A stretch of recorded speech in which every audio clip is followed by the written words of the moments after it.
ఎందుకు వాళ్ళ దేవుడు వాళ్ళకు మంచి పేరు ఇవ్వలేడు, వాళ్ళకి మంచి హక్కులు ఇవ్వలేడు. పేరు కూడా పెట్టలేని దౌర్భాగ్య దేవుళ్ళు ఎవరో ఆధారాలతో సహా ఈ వీడియోలో తెలుసుకుందామా.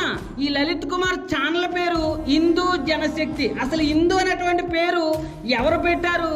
మీ సనాతన దేవీ దేవతలు పెట్టారా, లేకపోతే మీ పండితులు, మీ పీఠాధిపతులు, మీ తాత ముత్తాతలు ఎవరైనా పొట్టుకోసి హిందూ అని పేరు పెట్టారా? లేదు కదా.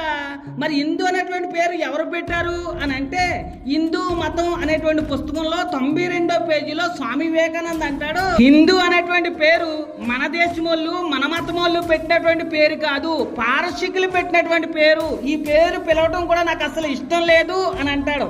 ఈ లలిత్ కుమార్ కరుణాకర్ గురువు అయినటువంటి సినయ్యర్ స్వామి అంటాడు, విగ్రహాలంటే ఇష్టం లేని వాళ్ళు, మన మతం అంటే ఇష్టం లేని వాళ్ళు అయినటువంటి బ్రిటిష్ వాళ్ళు పెట్టినటువంటి పేరు అని అంటాడు. అసలు ఈ పేరుకి అర్థం ఏంటి అని అంటే ఆయన అంటాడు, కాఫీర్, దౌర్భాగ్యుడు అనేటువంటి ఒక తిట్టు అని చెప్తాడు.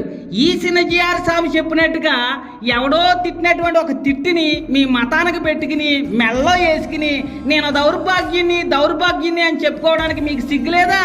మీ దేవుళ్ళే మీ మతానికి ఒక పేరు పెట్టే దిక్కు లేదు, మీరు బైబిల్ గురించి క్రైస్తవుల గురించి మాట్లాడతారా?